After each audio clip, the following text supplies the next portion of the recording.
The wind came down from the haunted forest like a living thing, a thin cold that found the cracks in leather and the seams of skin and slid inside a man until his heartbeat felt like a drum under snow. John stood in the lee of the wall and let it scour him. It carried smells he had learned to read before he knew what that meant. Old birch bark, fox musk, ravens, the dry rasp of bone. Tonight it also brought the low, long howl he had listened for since boyhood, a sound that threaded him to the night as surely as his breath. Ghost moved ahead of him without sound. No more than a shifting of snow, a white-on-white thing with red ember eyes. When he turned his head, the wolf's profile came back silvered in the weak moonlight, ears pricked forward, nose testing. The others had taught John what those small tremors meant. There was game moving to the east, a hare perhaps, with frost on its whiskers and fear in its legs, and farther yet the slow, deliberate scrape of antlers against a pine. Elk, male, unhurried, sure of his turf. Beneath those notes lay a seam the wolf wouldn't trust. Rot-sweet old steel, the disquiet breath of the dead gathering. He felt it through Ghost as much as saw it. The sense was new in him and old too, like a door he'd known as a child which had only lately swung wide. The singers had said he had always carried this path. He had walked it blind. Their word for it had more breath than letters, a sound like deep water moving under ice. The first night they pressed cold fingers to his temples and let that sound fill him until he thought the hard shape of him would dissolve. It had not. He had woken with the taste of red deer in his mouth and the surety that Ghost was as close as his own shadow. A lamp guttered on the gatehouse above. Dolorous Ed hunched there with his black cloak snapping at his knees, moving like he meant to make himself smaller than he was. When he saw John he waved once and then kept watch toward the south as if some part of him still believed troubles should come from settled lands and not the other way around. "They're out there," John said when he climbed the stairs. His breath smoked in front of him. "Not yet close, but tonight they test us." Ed sniffed. "That's a relief. I was afraid they were close already. Gives me time to be afraid properly." He watched Ghost with his pale lashes clumped from the frost. "That one of yours," he added. "He looks like he belongs in a tale boys tell to frighten one another." John rubbed the wolf's neck where the hair stood coarse and thick. "He belongs to himself. That makes two of you." Ed kept his voice flat as a dead field. "You're friends with the sweet ears." "Singers," John said. The word felt right in the mouth, like a note you could hum. "They still mean to teach you to turn into a rabbit when the cold men come?" "They are not teaching me to turn into anything I am not," John said. "They are teaching me to listen. I found that's never helpful." Ed huddled close to his cloak. "When you listen, you hear things. Then you have to do something about them." John smiled despite the cold. Ed had not wanted the Lord Commander's work, but he carried it the way men carried dead brothers. Because someone had to, because there was nothing else to do. A leather satchel bumped John's hip as he shifted. It held obsidian blades wrapped in oiled wool, pale black crystals shaped by flint-napped hands and bound in leather. There were more below: arrowheads, spear tips, dagger blades. He'd drawn crude maps of kill zones in the snow with a stick. He had paced paths where wolves could run and men could follow, where fire would burn and not blow back down their own throats. "I'll be beyond the wall by moonrise," he said. "Tormund is waiting." Ed stared at him like he'd said he meant to stroll into the sea and come back with dry boots. "I suppose you are. I suppose you'll come back with a song in your head and something's head in a sack. What I bring back, I bring for us all." John looked to the wall's great face, to the blue-white river of it that lifted into the stars. "There is a winter that kills, and there is a winter that preserves. Men forget the second thing when they are afraid of the first." Ed made the sort of sound men make when they have nothing left to say that won't make them feel smaller for having said it. "Tell the big ones we have barrels of pitch ready," he muttered. "Tell them not to put them under their cook fires because they run out of salt. I won't list any names. They know who they are." John crossed into the yard. Ghost loped ahead, pasterns black with old soot from the cookhouse ashes he liked to nap in. Tormund waited there with a cloak of white fox fur wrapped around him and frost crusting his beard. The big wildling cut a grin into his face when he saw John. a grin that made him look like he had already won something and was too polite to mention it. "You've told them?" Tormund rumbled. "Your crows know we don't sleep tonight?" "They know," Jon said. "Good." He clapped Jon on the shoulder hard enough to drive his breath. "The wind's speaking. It says men and meat both will be scarce if we stand still."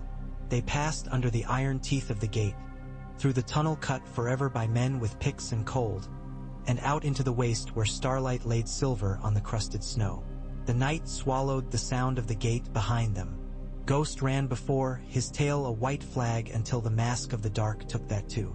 Jon felt him as a pressure at the back of his eyes, as the weight at the base of his throat. He did not need to close his own eyes to see what Ghost saw.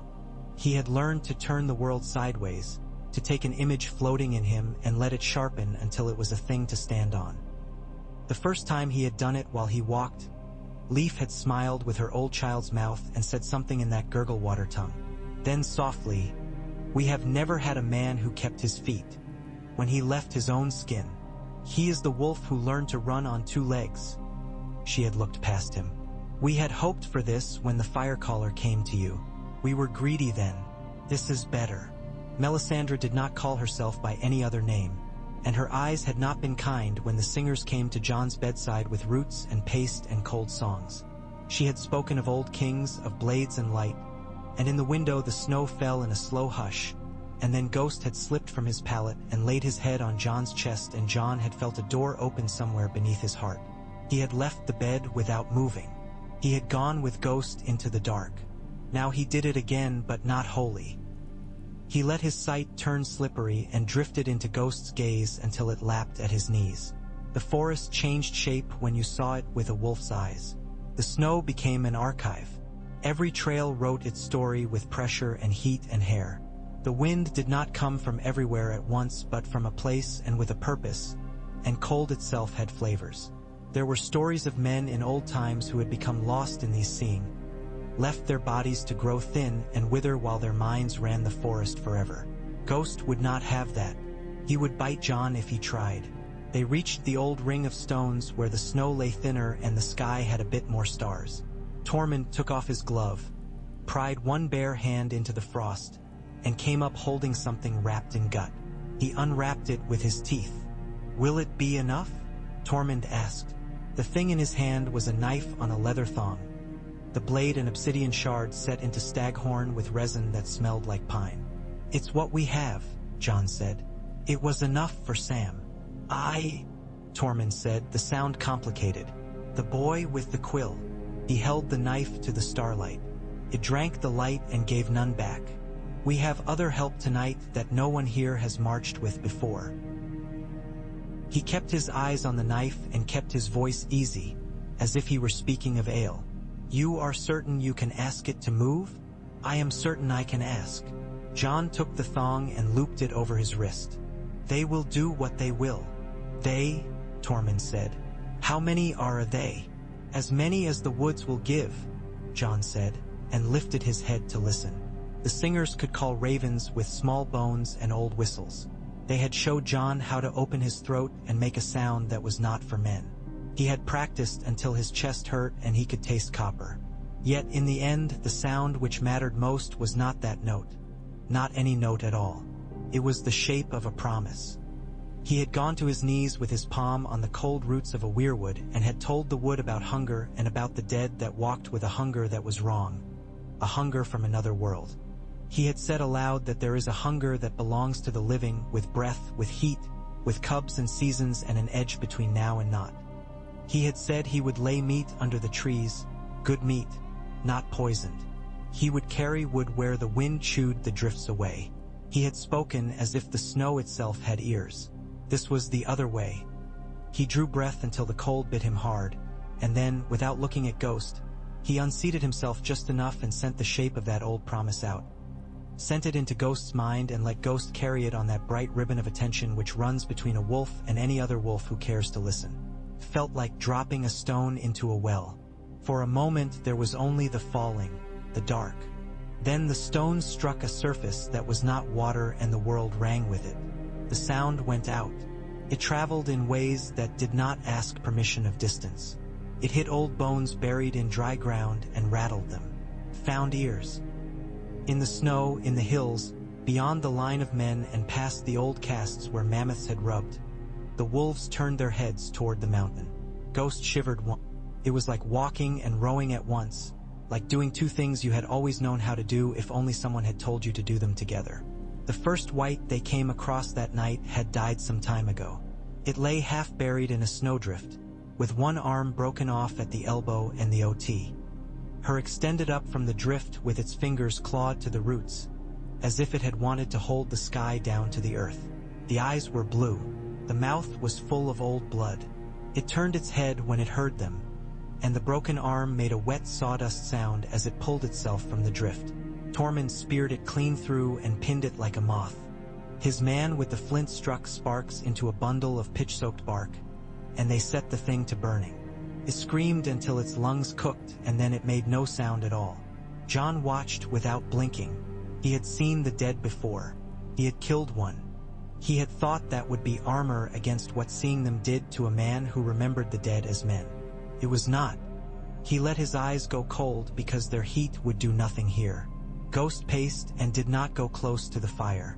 Jon felt the wolf's dislike of smoke and the more complicated calculus under it. Ghost would go if asked and burn his paws if asked, but this was not the time. A hunt wasted on smoke was still a hunt lost. They went farther. In the hollow of a frozen stream they found tracks, too many to count and all wrong. The weight falling heel to toe as if learning a man's gait. The edges of the prints not collapsed the way a live man's prints did. The dead were ahead of them. Behind the first line, scattered like old failed stitches, skulked 3 wolves. They were living. Their bellies were drawn up under them. They had followed the dead because the dead were meat in a sense, and the wolves had not yet learned to distrust this harvest. The scent of their fear made a thin high note that caught in the wind and got lost. Ghost reached them first. Jon felt the brief press of fear in them, felt Ghost's answer. A low chuff, no threat, no grovel, no rush. He let his own breath move into Ghost, smoothed it. They came closer by degrees. The female had a torn ear and old milk dried into her hair where the cubs who had lived had left her. Jon sent the shape of meat to her and the promise of meat after that.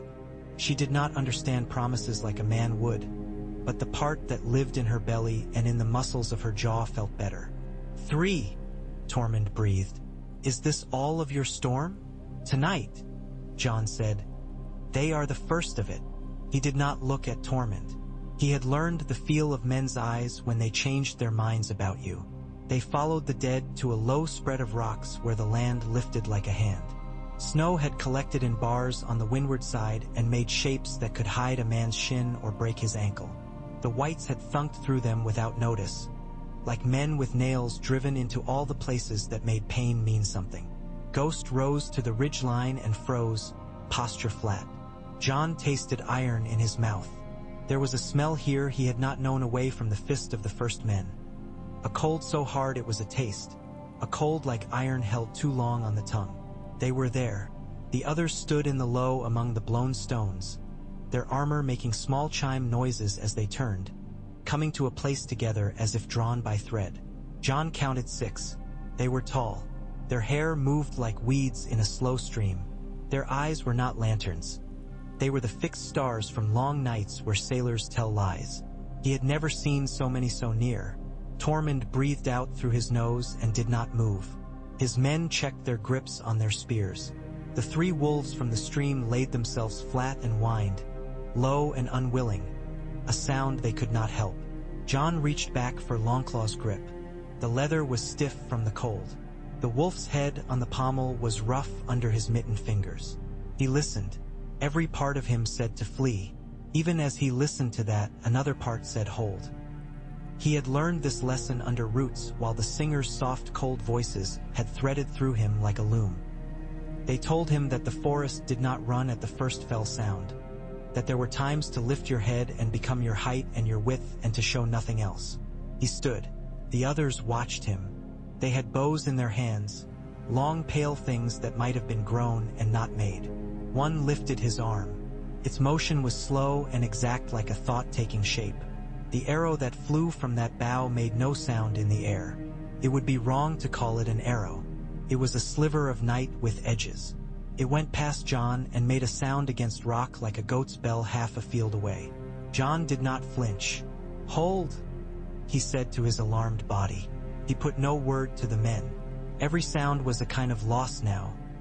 He lifted his arms slowly, not above his head, not in surrender, only to loosen his chest. He breathed. He found Ghost's spine with his mind and walked down it. He found Ghost's paws and stood on them. He let his human sight narrow, and he did not give himself to Ghost entirely. He kept a handhold in himself like a man on a cliff. "We are not prey," he told the wolves, the ones beside him and the ones who were not yet here. "We are not prey." He put that shape in the world and waited for the return wave. Came on little feet first. A yearling with ribs like bowed branches shot out of the trees to his left. Its paws through snow powder and then crashed, belly to the crust, slowing in its own skitter, then up and forward again. The torn-eared female came next, her lip lifted, her breath making a white rope that fell back and broke. Ghost ran a half step and then checked and took up his post. They spread along the rock, less a formation and more a flow. The others moved as one, a slight tilt of heads. They were not surprised. That would require too much of the living. One drew another of those long shards. John lifted his own hands and closed them on the leather-wrapped bundle at his belt. Tormund's men had split left and right without instruction. You did not tell men like those where to put their feet. They had learned it around cookfires and behind sheep. The then's spear glinted where the bronze caught a trick of starlight. He crouched as a man might in tall grass waiting for a boar to commit to a direction. "Now," John said, and it was the first word any of them had spoken. He did not shout. He did not need to. Ghost's legs went out from under him into a run. The wolves went with him. John went with them to the edge and then stayed where he stood. He could not be everywhere yet, and he could not waste the part he could be by trying to spread it too thin. He had learned this too. When you hunted with a pack, you did not argue with the part of the hunt where you did not belong. They hit the front of the whites, not the others. John had wanted this. He had wanted to make the dead into a wall to close with, to bring them down and make them lie long enough for men to burn them. They hit hard. The sound was not like war in the South where men beat at one another with metal and wore helmets and the blood ran hot. This was a tearing at ropes and old rags. This was a noise like a flood pulling thatch away. It was a sound that made any man who had loved a man flinch. "Go," John said, and the men went. Not at the wolves and not at the whites. They went for the others' bows, they went for their feet. They went to knot that breakable line and turn its middle into a circle. The then aimed his spear for a pale throat. The obsidian point met air and then struck. The sound was like a hot tea poured on ice.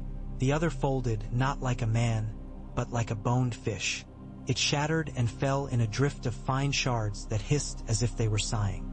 The whites behind it fell the way rope goes slack when you cut a higher rope. They did not drop all at once. It was worse than that. They went odd. They lost the single mind they served and tumbled over one another, still hungry but without direction. The wolves tore them then like wolves tear anything that does not fight like a living thing. John advanced one step. He lifted Longclaw. A second other came in, swift as thinking. The sword was not steel. It was a line of harm. It met the Valyrian steel in John's hands and the world rang. Men turned their heads though they had meant not to. Ghost snapped at a white's knee and tore it free and shook it like a rat. John had played at swords under his father's eyes and later under the old bears, and then he had learned them for real in the place where games do not matter. Those lessons had been for men.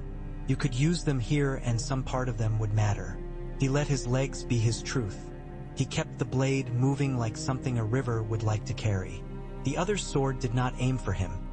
It aimed for a place where the world would no longer include John. He chose to keep his place in it. He stepped inside as if stepping around a branch, let the point of Longclaw fall and then turn under its own weight, and lift it again up and through. It met not bone but a resistance that was not a thing you could put in your hand. He felt it in his wrist and in his shoulder. The blade cut and then the other burst apart. The pieces were fine. They burned with a cold light for a heartbeat after, and then the wind took them.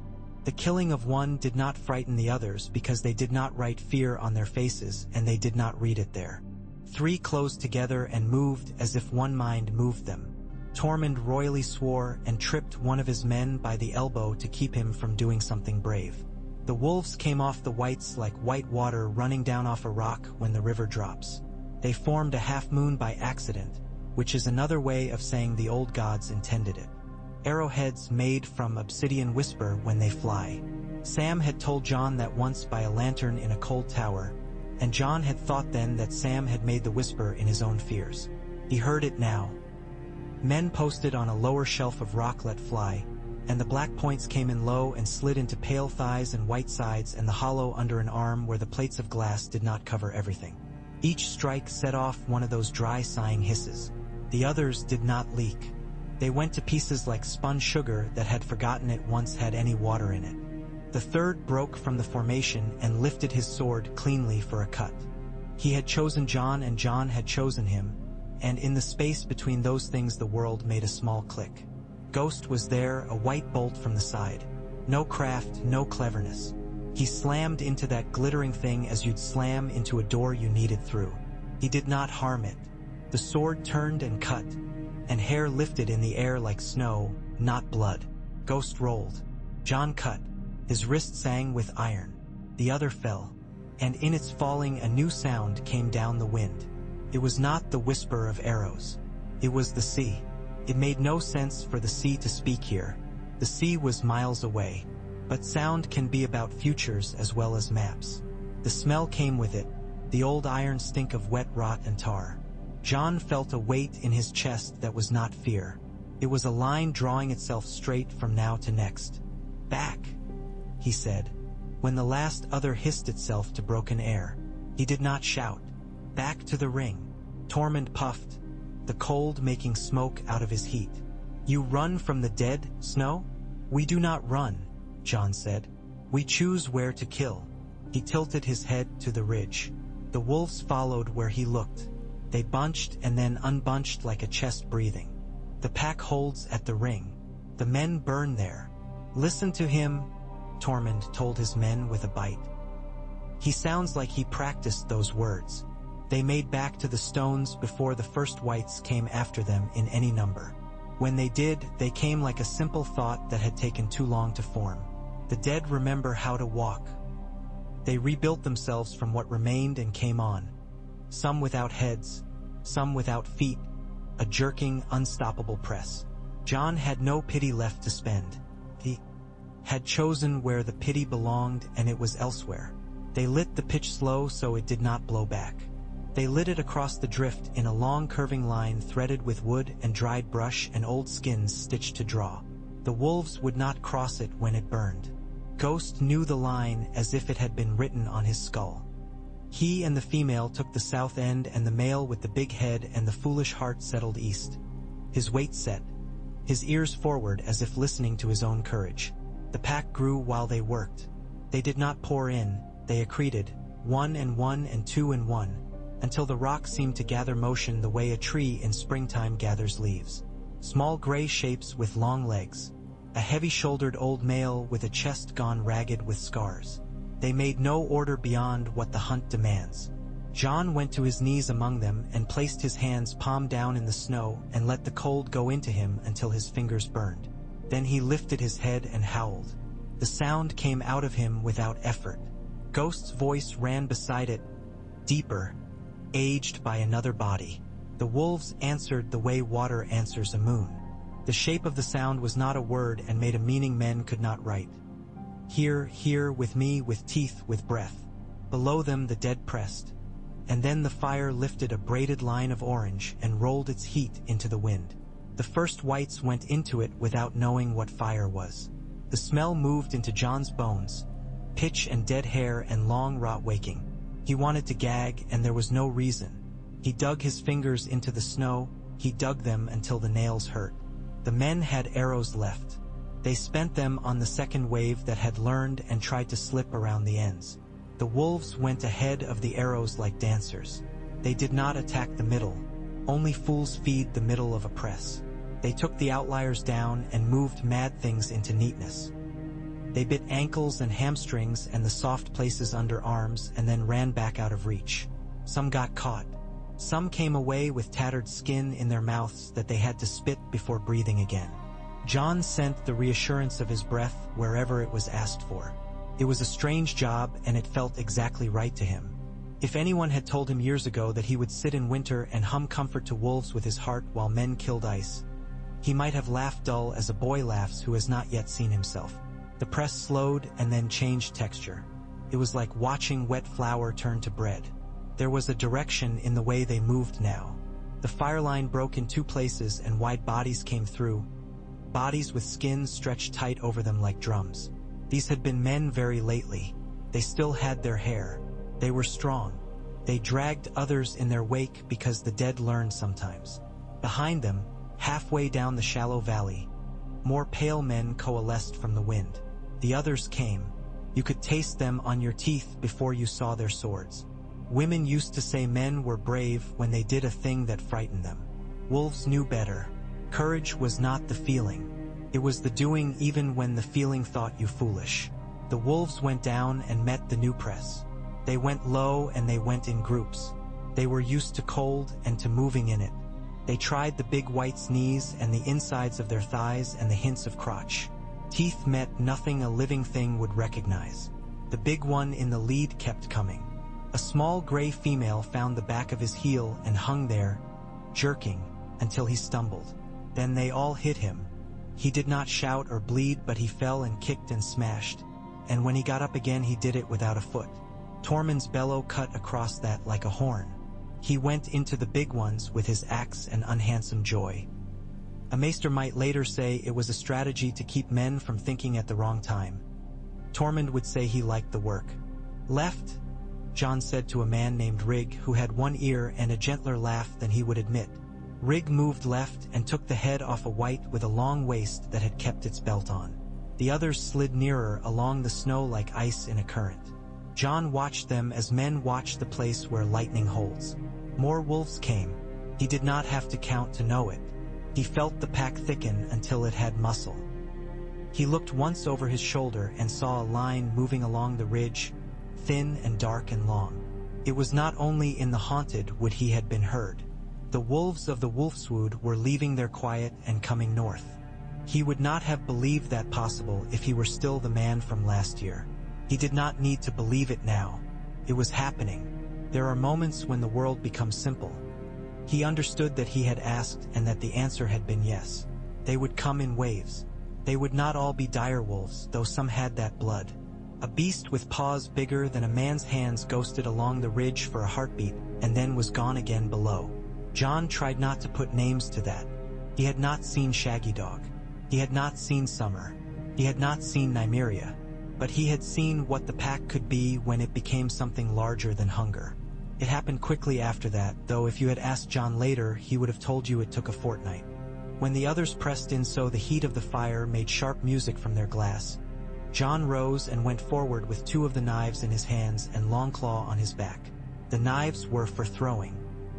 He had not thrown many knives in his life. He had watched boys at Winterfell throw at knots in the heart tree. A thing you have not learned can become a thing you are good at when it is necessary. He threw. The arcs of the obsidian were flawed because his fingers were numb, and flawed arcs landed as truth. Two others went to pieces before they could lift their swords to parry. When he saw the third, he did not thr. The knife at all. He threw himself. He hit the thing low and came up with Longclaw in both hands. He cut from the hip. The blade sang. When he had cut men like this under the hornwoods, he had made sure to drive through the ribs where the heart lies. If the others had hearts, they kept them somewhere else. They burst, and each time one went, so did the whites that had belonged to it. The valley shuddered. The wolves paused. That was the worst moment. The pack trembled with the desire to fall upon the mess and glut and stay. Men call that victory. Wolves call it waste. Wait, John breathed. Less a word and more the shape of the palm he lifted. He let Ghost be the root of that, and Ghost lived it out loud. The wolves blinked and licked the blood from their chops that was not blood. They made themselves not to be hounds. John had not known if they would. He swallowed air that hurt and did not let himself be thankful yet. There were too many left to pretend this would end at the ring. They cleaned their line, they burned a final curl of pitch, and they moved out ahead of it. The fire did not follow men who did not ask it to. The men followed the wolves. Tormund led on the left and a boy with a broken nose on the right, and John went where he was most needed, which shifted every few breaths. He was not brave. He was busy. The others began to fall back in a way that was not retreat. They do not do that the way men do, with the same relief or panic. They left the place where they were losing and chose one where they preferred to win. It was the low run of a creek down to a flat where the snow was thin. John felt the air shift and tasted salt. "They mean to take us to the sea," he said aloud. No one answered. They were breathing too hard. "Is that bad?" Tormund panted. He elbowed a white aside and made a face like he'd just stepped in something. "I like the sea. You wash less often." "They will bring the dead up from the water," John said, and he knew it was true because the wind made a sound he had heard at Eastwatch once, standing at the quay when a sudden squall dragged a ship sideways. "They will bring what the sea took." "Ah," Tormund said, "that is bad." They moved faster. The wolves moved fastest of all, their feet light where men's boots broke through the crust. Ghost let the pack string out and then gather and then string out again, doing nothing that looked like command and everything that made the rest make sense. John would have cried for it if he had had more breath to spend or a heart that could afford that now. They came to the flats above the hidden water. The smell of it was all weed and iron and a sweetness that meant rot. They did not see the dead come up. They were not there, and then they were. They had reeds in their hair and mud in their bellies. The whites of their eyes had gone pale gray from the salt. The others came among them, and the cold took the air and made the moisture there crystallize into bright knives. One of Tormund's men coughed and blood came out his nose and froze to his mustache. He cursed politely. There were men in the dead who had been women. There were children tall enough for their bones to be useful now. John did not look at their faces. He did not know if he would know any of them and could not afford to find out. The living had planned for this too. They had prepared nets weighted with stones and wrapped with leather to keep from freezing to men's hands, and ropes with hooks on both ends, and great woven mats of brush they could light and drag and drop and lift. They had learned from fishermen and from cooks and from old hunters who had no business seeing the next spring. The wolves had nothing except what they were. It was enough if the men made it enough. They did. They turned the dead into drift. They snared and tripped and pulled. The hooks sang ugly and true. The mats went up and down like bellows, pulling flame over the press until the air itself wanted to burn. The wolves moved in the sheltered pockets and did their work, and when the big men came they went low and gave the men time to aim their spears. The obsidian arrowheads took flight from a low rise shaped like a ship's back and whispered and hissed. Every time another broke it was like space opening. More whites fell slack, arms dropping, knees forgetting, and those they knocked flat became obstacles in their turn. The sea gave more, and the wolves dragged men's plans across it and made it mean less. John saw the one with a crown of hoarfrost then. It was a crown only because his eyes called it that. Perhaps it was no more than a shape the chill had taken in the air over his head. He was taller. He had more stillness around him than the others. Wherever he looked, the dead quickened. He did not need to move his hands. He needed only to intend a thing. The dead obeyed. John felt a strange quiet in his limbs. He took up Longclaw in a grip he could hold when his fingers were tired. He did not call out. This was not the part of the story where men shouted the names of their fathers and made someone else's skin feel it. He went forward. Ghost went with him. The wolves made a slip of dark shapes behind them and to either side as if by accident, as if they were only where they had always wanted to be. The hoarfrost one did not walk to meet him. He tilted his head by a degree and the two along his right hand went 3 paces forward. They held their swords low and they did not speak. John killed the left most as if cutting grass. The other turned the blade out and clicked it against Longclaw like a man tapping his fingernail on a cup. It was not mockery. It was interest. They cut. They cut again. John turned back, refused to give the sword that would be the end of him the place it wanted on his body. He could feel ghost like a cord running from his ankle to his shoulder. He could feel the confidence the wolves loaned him, their very lack of imagination making a fierce place for him to stand. If you have ever watched a man walk a narrow beam and hold a tree on his shoulder at the same time, you know how he felt, careful, present, alive. The hoarfrost thing lifted one finger and the wind changed. Tried to turn John's sweat into needles. It tried to take the breath he wanted to draw and make it something else. John did not stop. He did not know how to change wind. He knew how to continue on a path until the end of it. An arrow came in then from a place John could not see. It whispered. It went through the hoarfrost one's right forearm under the glass where it bent. He did not flinch. He looked at the place where the arrow stuck into his knot flesh and studied it as if he were reading a book. He did not remove the arrow. He watched John. The second arrow found the space at his neck where cold shows seams. He did not know yet that he was dying. He straightened and the crown glittered, and then the glitter went all at once. He shattered with a sound like the first breath a man takes after drowning, a desperate, beautiful thing that is not beautiful to the man making it. The dead fell back as if a tide had turned. It had not. More men came up from the sea. They would, so long as there were men who had drowned in any season, at any tide. Another of the others stepped forward where the hoarfrost one had fallen. There is always something like that in the world, a place where the absence of a thing makes room for a repetition. John went at him with long claw and did not stop to ask if this was wise. Later, by a gutted fire, when Tormund said what he always said after he had lived through something stupid, it would not be because of this moment. It would be because of all the small moments that came after, buried inside one another like winters inside winters. For now there was only the shape of snow and the weight of his blade and Ghost's heat at his knee. They killed that one too.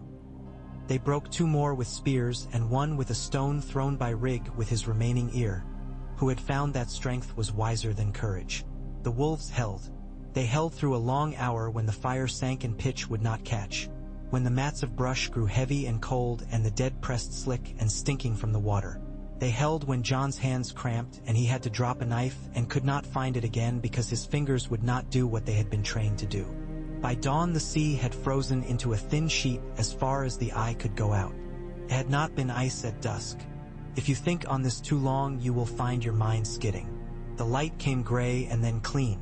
The blue went out of the dead's eyes like lamps being snuffed. Took them a long time to fall. When they did, some did not fall. They stood staring, and then the wind put them down. John did not cheer, and neither did the wolves. The men did not either. They were too tired.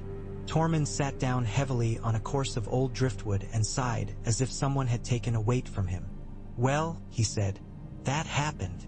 He spat a string of something dark into the snow. "I liked the part where you cut the tall one. The arrow did most of the work," John said. He bent and found the place where his knife had fallen. The obsidian had cracked along one side. He turned it in his hands and thought about the man who had thrown the arrow. He needed flesh to attach the thanks to. He did not know who it had been. Men came in clusters like wolf packs, invisible until they were there, and then they failed to be the thing you thought they were because they were men and could not help it. Ghost stood with his chin lifted and his eyes bright. He was not bloodied anywhere that would matter, only along the hind foot where he had too cleverly let a dead thing drag him across a stone. He licked at it and then forgot it. The pack had not decreased. It had changed shape. John could feel the ones who had fallen in him. He felt them like missing teeth a tongue cannot stop testing. They burned what would burn. They did not have enough fire to put a pen to the whole day's killing. They dragged and covered. They hauled. Tormund's men worked in the way men do when they do not want to think or talk about the thing they have done. John found a place on the ridge above and set the leather he had brought there before the call. It held meat. It was not much, fat and sweet and laced with blood. Colored threads in the leather marked the hands who had sewn it. He hung it under a low branch and let the wolves smell it and decide. They did. The torn-eared female crept under the branch and took one piece and did not show her belly. John sent his breath to that old torn ear and told it what it already knew. that this was not a debt that would come due. Ghost did not demand a share. He did not need telling. He lay and watched the day make itself with that patient absorption wolves have when they are not hunting. John slept then, but he did not give his sleep wholly to the dark. He let it take his body and kept his mind tucked around Ghost's shoulder. He would feel danger as the wolf did. In old stories, men kept watch in pairs, and one man would sleep when the other did not. He had always liked those stories. He lived inside one now. He dreamed, and in the dream he was a boy in Winterfell. It was summer and the edges of things were soft, and light lay along the stones like a cat. There was a voice speaking a name he did not know he had, and then the sound of water. He saw down the well that led under the heart tree.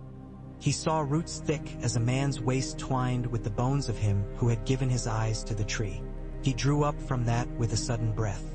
Leaf sat with her legs folded like a doll's and watched him without blinking for a long time.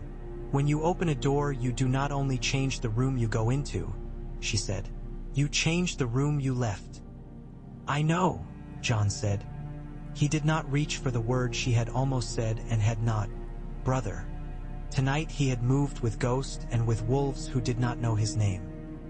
He had leaned against a trunk with no leaves but a long memory and had been allowed to ask. He had not been asked for something he could not give. He stood and his legs shook, and Leaf looked pleased with him as if he had done something well. "You want to ask about your father, little wolf?" Leaf said with a smile that meant she knew exactly what it did not say. "You want to ask if the green can give you faces?" "I do," John said. He surprised himself by not speaking the word out and made it from his mouth instead as breath, because there are some things that do not belong to words. "Ask the tree when you are done asking the snow," Leaf said. "Men forget that the snow is a kind of book." He woke with Ghost's nose pressed warm against his wrist and the sky blue-white and thin. The wolves had eaten. The men had taken more meat from their packs and had not pretended they did not like the smell of it when it hit the pan. Tormund sat staring out to the glacier. It had taken a fresh bite of sea during the night where the wind had shifted and made shards. "They will try again," Tormund said. "That's their best trick, trying. They are patient like rocks." "So are trees," John said. "Some of them." Tormund scratched at his beard with a long dirty finger. "I've seen a tree that tries to run across a hill. It's not fast, but then neither am I." "We move east," John said. "They have been pressing to make us meet them where they wanted. We won't. We'll cut across the ice dunes, find the old hunters' caches near the tusk piles, and turn their own ground to ours." "If you had been born with my mother's hair," Tormund said, "I would swear you were one of mine." They moved before the sun could strengthen enough to make the surface slick. The wolves threaded ahead. John did not have to think about what he was seeing to keep his feet. Ghost kept his legs honest, and the part of him that ate and slept knew where to put itself. He sent the call out again. He sent it higher.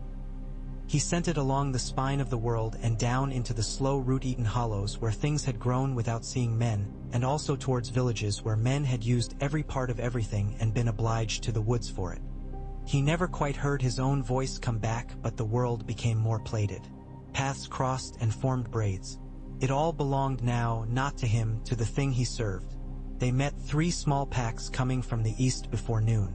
The wolves there were thin and cautious and carried the old reek of smoke on their fur, as if men had chased them from cooking places. John greeted them without greeting them.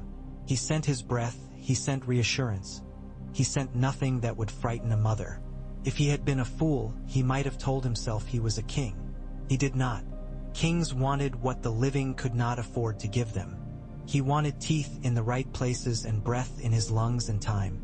The second fight that day was smaller and worse.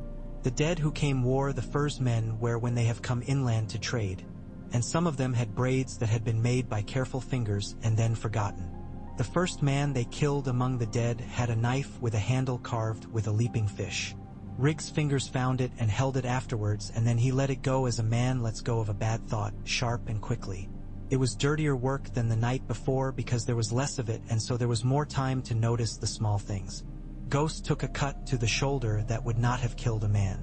It hurt him. He held it away from the ground as he ran and then forgot again until he stopped, when he remembered. John held the pain with him until the sting went dull into a memory of itself. It was not magic. It was habit. It worked. By evening the sky smoked pale and then went purple on the edges. They had cleaned an old camp with low stone walls men had made when they used to butcher something large here. The old impacts of bone had made bowls in the ice that had taken small drifts. They slept where the wind could not drive straight through them. John dozed, wrote names with his finger in the drift and wiped them away before he had finished the last letter each time, and then slept properly with Ghost's side jammed against his ribs and the torn-eared female curled like a question mark by his feet. He woke 3 times and each time could not determine if it was his own body waking him or the pack. On the 4th day since he had sent the first call into the woods, they were 5 packs, stitched by a sound no man would have called. The wolves were of sizes and weights and ways. A big wheaten male with 1 blue eye and 1 brown who could have fathered fine cubs if he had not been missing parts. An adolescent whose leg had mended crooked and who ran on 3. A tawny she who did not like Ghost but did not fight him either. There was room in the world for dislike. John had come to understand more important things than liking. They swarmed the dead at a long low place where old pines had fallen in a gale and made the land into a comb. Each lane between old trunks became a trap. The dead fell in, the wolves ran along the tops. The men dropped woven mats of fire and lifted them again and did not catch wolves under them because Ghost told them to be careful when he had nothing else to say. The others came late and precise. John cut 3 and Tormund's men shattered 2 with spears. Rig of the one ear tripped on a frozen branch and fell hard and did not get up, and a wight who in life had been a boy no older than John had been at Winterfell dropped on Rig's throat and made a sound that men and wolves both hate. The big wheaten male with eyes of different colors hit the boy in the ribs and bore him off. He was not trying to save Rig. He was responding to a movement the world had told him mattered. Saved Rig anyway, after Rig lay in. Dee breathed like a man who found each breath new. He did not say thank you to the wolf because the wolf had not asked to be thanked. There were names after that because men cannot help themselves. The blue-eyed Wheaton became 2 Eyes among the watch, which was a joke, and then he became 1 and 1 when someone told them this was awful and you could not be making a joke about a wolf's eyes at the end of the world. The adolescent with the crooked leg became Cricket in a tongue men had scraped together from half languages and habit. The torn-eared female became Old Salt because she ate fish thrown from a net that one of Tormund's men cast when the still water gave them a mercy. Ghost stayed Ghost. He had been named by a boy once, and old names do not go out. You could follow that path across a season's worth of days and the story would look similar from a distance. Nights you would not have chosen, days you would have thought possible only if you were a fool, small traps sprung, dead things cut free of the terrible hungers that had borrowed them, arrows murmuring, obsidian hissing, the feeling of being always in front of something vast and cold and running without seeming to move. The wolves multiplied and died. Men did too. They had to begin burning their own dead farther behind the front line than was wise, with sentries posted 3 deep for the shame of it, because fatigue makes men foolish and fools make dead men. John would wake from half-sleep and know from the smell that someone had forgotten a thing and would go and remind them without words because the men were so tired words would have felt like burdens. There were days they did not see another at all. Those were bad days. There were nights when the old pines sang with ice and the wolves pressed close and John dreamed he was under a heart tree and that someone in the tangle of roots below stirred and spoke a word he could not hear with his ears. He would wake to find his cheek wet and frozen and not know if the moisture had come from the air or his eye. Once, as the moon made a thin coin of itself, a pack came in from the south, big and rangy and certain, and for a moment John thought he knew the shape of one of the bodies. A long, narrow head, a scar across the snout. Ghost lifted his head and for the first time made a sound that was not for here, not hunting, not sleeping. It was a sound that rose from a place older than either of them. The long-headed wolf cut aside without looking at him and took a fringe of whites that had learned, too, and were going around. If he'd been asked later, he would have said there were 1,000 wolves around her, and then he would have admitted his own folly. Maybe it was only 50. It was enough to change the fight. John never came close to her, not once. The pack does not promise reunion. Promises survival. He learned to be glad and then to grieve at the same time, and his heart did not break because it could not spare the time. Word of the wolves went before them in a way that was not only rumor. Men from east and west began to show with stories half told because none of them had breath for everything, and each version differed in the way of stories told by different mouths. In each, a man with a white wolf and a sword that cut frost like rope figured. When he listened to this about himself, he thought he might throw up.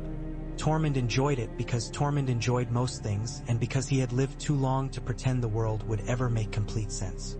Dolorous Ed, when told, wrote one sentence on a scrap of old ledger: "Wolves north doing our job," and then threw the scrap away because a sentence that bleak should not live longer than it took to write it. The wolves came to the wall in the first thaw and stood with their heads lifted as if listening to a thing in the stone. The men on the battlement did not cheer then either. It does something to a man to watch 100 wild wolves stand silent under a wall of ice and stare at the world his labor has made. Some wept. Even then it was hard to tell from the wind and from the stinging in the eyes if this was tears. In the end, there would not be a single battle anyone would sing. The dead do not give you a moment you can lift as a trophy. They thin you, they test you, they keep a steady pressure. It would be easier to tell a story where the pack met the end of the world and broke it excellent and exact once, like a good knife slicing deer. It did not happen like that. There were many small breakings. There was one old stone place beyond Eastwatch where the pack gathered like a storm, and the others came down in lines like spears of rain, and John killed 6 himself and afterwards did not remember any single one of their faces. There was a valley where the dead had learned to make ladders from their own bodies and walked up them onto the rocks where the archers stood. And Ghost leapt onto their line and bit down until his teeth squealed with the cold and held them there while men cut their hands off and then cut their arms off, and at last they could no longer hold themselves and the ladders fell. There were more harvests than men had barns for.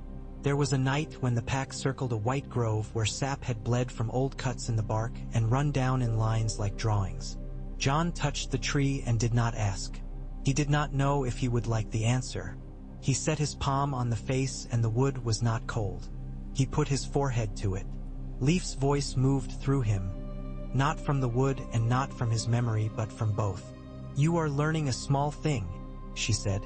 "We all are. It is enough to survive with. This is wisdom more than your swords." "I am still glad of the swords," John murmured, and the wind made a small amusement through the branches. They found one of the fist caches, an old one no man had stumbled on when the old bear had retreated. It was under a cairn of stones that had been made by someone with patience and a dislike for being eaten. There were daggers there and spearheads and arrowheads and a small horn capped with metal that hummed in John's hands and made his teeth hurt. He set the horn back because there are things the living should not blow. They split the blades into bundles and took what they could carry. Tormund learned to knap obsidian himself over those days and taught boys who had never broken a winter without being hunted to make edges that men who called themselves lords would be jealous of. The then with the bronze bound his spear again and again because the resin cracked in the cold until he learned to warm it with his own breath and keep it close to his skin before he wrapped. The sea saved them once and nearly killed them once. The saving. A storm that came down the coast and lifted big floes and dropped them into channels where dead had begun to walk. And there the dead went down and did not come back up, or came up fish-bitten and slow and could be set alight without much trouble. The killing. A fine bright day with thin ice and a line of wolves crossing and the ice breaking neat and precise under an old male with a chewed ear and a calm eye. He went through without sound, and then there was only the cut he had made and the bubbles coming up. Ghost did not move. John did not move. The pack did what the pack must. They flowed around the hole and took the next line of snow shaped by the wind and showed that they were living. John sat down then and let himself be smaller in the world because he owed the old wolf that respect. On another day they came among dead that did not behave the way dead had before, and the back of John's neck went up. These had been waiting. They had been set as a lesson. The others ringed them in and then stepped back, and small birds fell from the sky around the ring until everything was feather and bone and air. It was their way of a joke. John kept his head low and his tongue still and bought time with the pack and remembered that men have to learn not to stand where the world wants them to. They broke out going downhill and left a curl of dead, and those they could not burn behind in the drifts for the sun and wind to do what small kindnesses they had left to give. He tried not to hate. It did not help anything, and he had seen in Leaf's eyes the cost of hate in a people who had had a long time to learn. He gave himself tasks.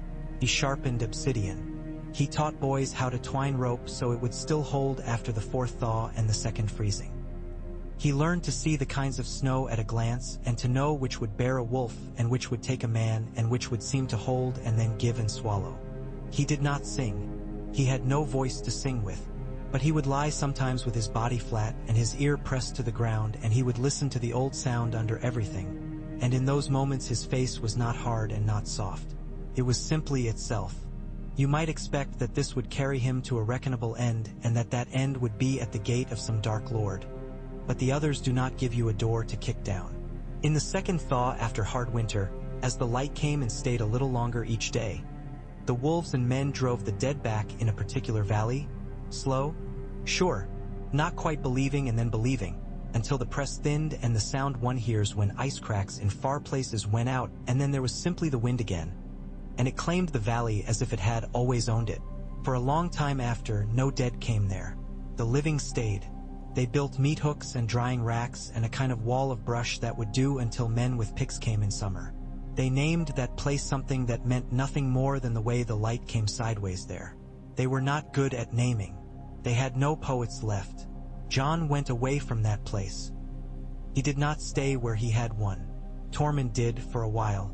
He took joy in a victory he could sharpen and hold on to, and then he went away too because he had never been good at sitting in one warm spot.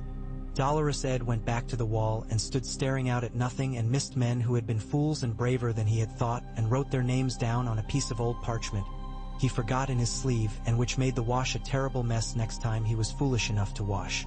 At last, when even the newest men had accepted that the wolves were not going south with them to sleep in courtyards, and that the wolves would not be at their side when they asked a woman to share their bed or watched their son hold a spear with the wrong hand, John walked under the eaves of Winterfell's oldest wood and let the pack go into it without him.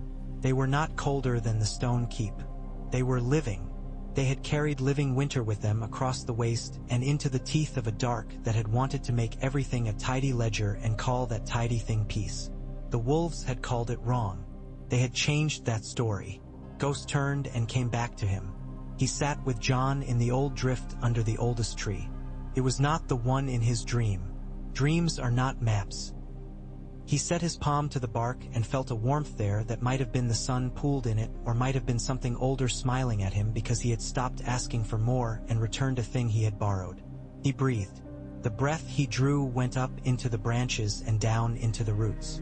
Somewhere in the dark, a singer with eyes like a cat's closed them and opened them again and went along in the business of surviving a world that took everything it could. He thought he heard Leaf say near his ear, "We have times like this, little wolf. It is wise not to trust them too far." "I know," he said. He did. He knew there would be more dead. They do not stop coming.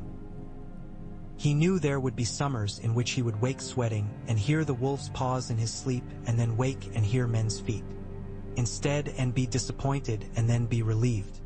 He knew, too, this. When he lifted his head and sent his breath into the morning and the sound began inside him that could not be written, it would always be answered now. Not by 1,000 wolves.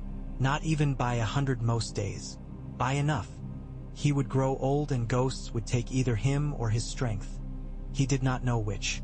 The pack would outlast him because the world had made it that way, and because he had asked for that and added a little of his human stubbornness to the older thing which did not need it. Men would take what lesson they could from this. That there is a winter with breath and it belongs to neither gods nor kings. When the message went out that spring that it was possible to walk the low places between Shadow's Tower and Eastwatch without hearing fingers scratching under the snow, people who ought to have known better set down their burdens and laughed. They remembered the way old wolves stand at the edge of a brush fire and judge the wind for you. They remembered red eyes that had nothing to do with evil. They made songs with no rhymes and their children sang them and thought they were about something else. Some called John the White Wolf to his face and he smiled for them and then went and stood in the forest until he felt like John again. Once, in a thawing rain that felt like blessing, he went to the tree under which his father had stood when the children were small and Arya had dragged acorns in her fists and demanded to know which were best for throwing. He set his hand there and did not ask any of the questions men had pressed him with since he had been a boy with half a name. He set his hand and asked for this. "May my men hold." The sound that came up through his palm had no words. The wind moved like an animal deciding to be kind. The rains did not cease. The dead did not stop, not that year and not the next. But fewer of them found their way through the old passes the wolves had plugged with careful teeth, and the places where the dead came over water with new courage because something had taught them there was such a thing as boats. Fewer made it ashore. Enough fewer that men began to look one another in the face when they walked and not only at the ground. After a time the far villages sent thanks in the only coins they had. A barrel of smoked fish, thick slices pale and oily under their skins.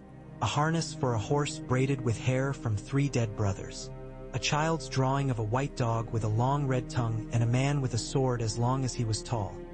In the crooked letters scrawled beneath it read, "Wolf keeps US." John kept that one pinned where he slept and did not tell the one who sent it that the tongue had not been read, which would have made the drawing better. He accepted the blasphemy of being made into a picture because men must make pictures of what frightens them into something that can be hung on a wall. He was tired of fighting that. On the last day of the long spring that followed the first thinning, John walked to the edge of the world. It was not a poetic edge. It was a simple cliff at the end of a path sheep once had used. The sea was slate and the sky was bone, and Ghost lay with his head on John's boot. John thought of leaving. He did not take ships where he could not take wolves. He looked into the east and into the west, and then he looked below and saw way down in the water where white shapes moved. He did not stiffen. He did not draw his sword. He stood until he could name the shapes seals, until he could breathe as you should in this world and not as you must when one expects trouble. He turned his face up to the wind and closed his eyes and felt each strand of hair draw cold. A voice broke on the wind then that was not Leaf's and not any man he had known. It came from behind him, from the path he had made with his own boots and with his own stubbornness. John turned. A girl stood there with her fists tight on a stick and her hair in a tangle and a coat 2 sizes too large. She had blood on her, the honest kind, someone else's and a little of her own. Behind her a pile of brush shifted and turned out to be 3 more children he knew only by having seen other children and understood anyway. Brave, ill-prepared, alive. The girl lifted her stick without raising it higher than her waist, and it reminded him of another girl once who had made a sword from a stick and a knight from a stable boy and had not asked anyone if she might. "You are him," she said. "No, only a statement. You are the man who calls wolves." "I am John," he said. He did not say more. He did not have to. She nodded once. "There are dead on the road. They chased us. They would have us." She glanced past him at the drop and did not show she imagined throwing herself into it. "I have a brother," she said. "He is sick. We ran. I said we would hide. I did not know where." "Here," John said. He set his hand on the smooth top of Ghost's skull and did not need to tell Ghost anything. Ghost stood. He was the size of fear and he moved like hope. The girl's mouth lifted and then pressed flat as if she had not permitted it to lift. He gestured to the brush. When the children had come out thin, with hair that had not been cut, with knees where the bones shone through, with eyes too large, John sent his breath out with care. He did not call the pack. He did not need 1,000 teeth. He needed 3 bodies placed right. He did that without moving. Ghost's attention ran as he chose it should.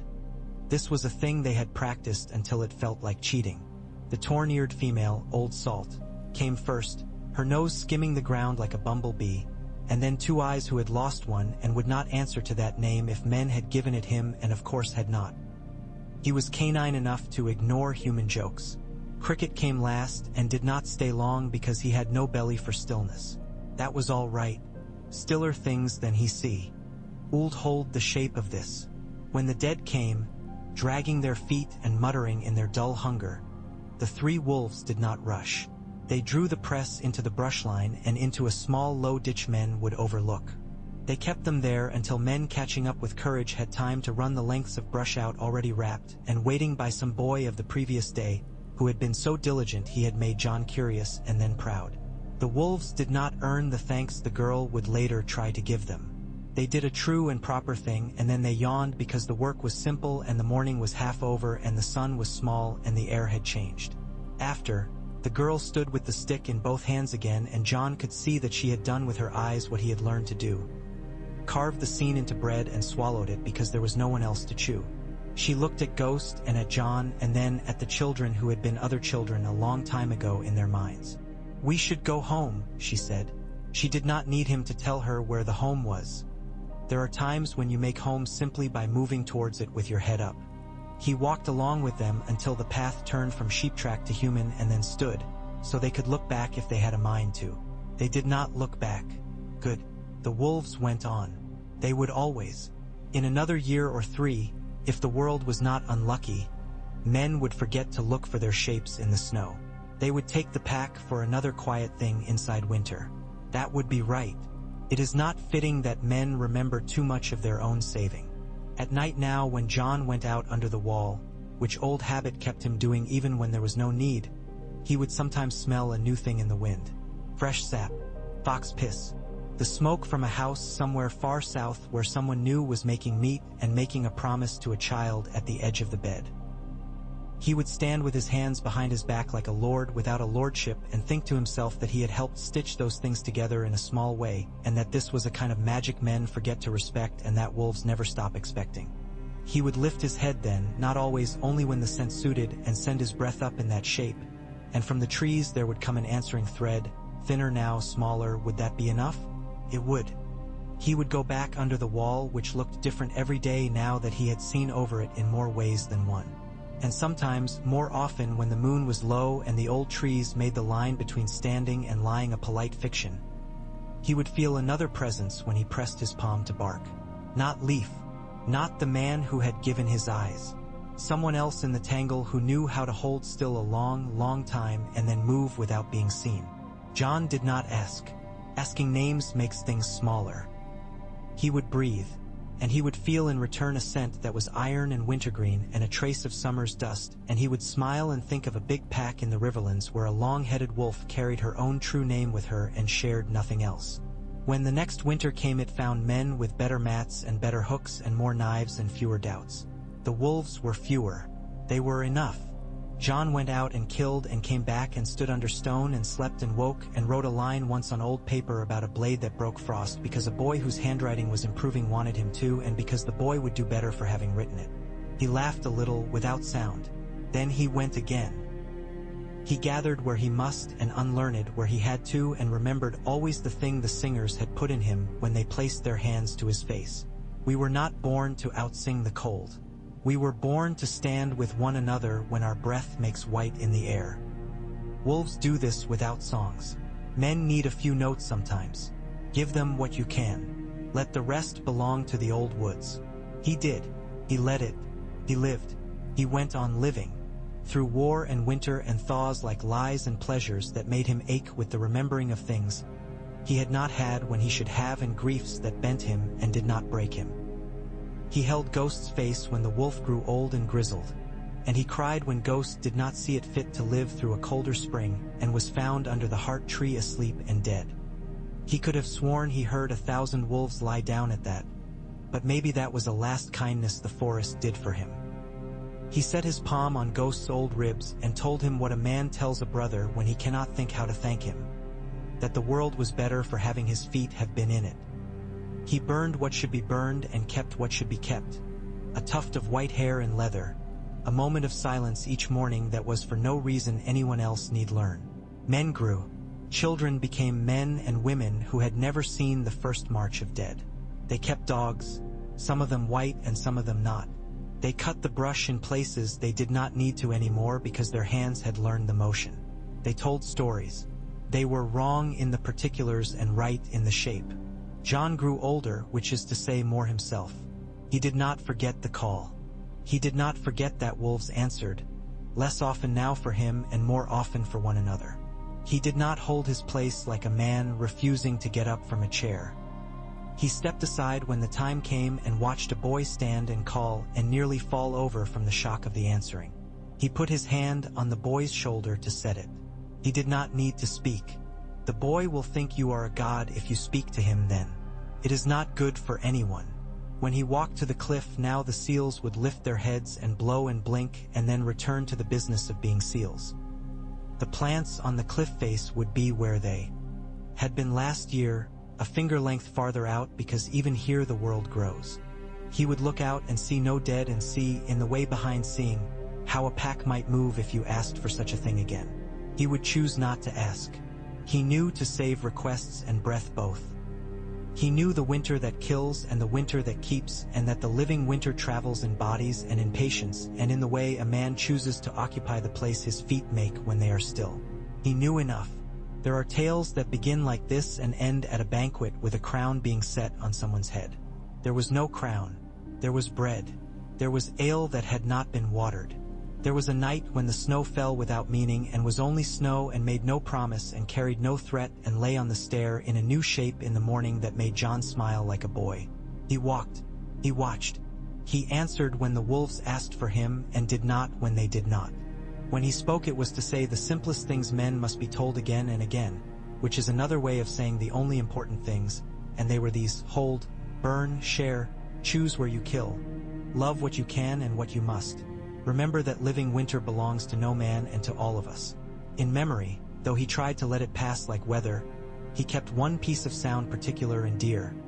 The first time the call went out from his chest and Ghost carried it and the woods changed shape to admit it.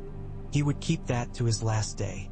He would set it next to the sound a boy made when he said a word that was a man's name and made it mean a father. He would hold both without drawing lines between. He would be enough as a steward of these things. He would die in a smaller room than the world deserved for him, and it would be right. Men are not meant to be as large as the things they hold for a time. They are meant to be as true.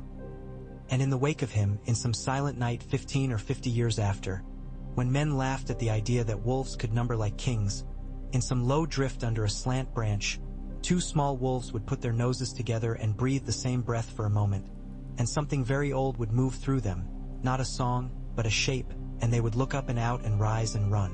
That would be enough, like a blessing for any god with sense. That would be what John had wanted when he said, "Here, with teeth, with breath, with me." The dead would come again, as everything comes again, and the living winter would rise, and the wolves would be there, and the men with the good knives, and the fire on the mats, and a boy or a girl with a stick in both hands ready to defend what breath had built. The way of it would not end while the woods had roots and men had hands and wolves had patience. That is what his life had been for. It will do.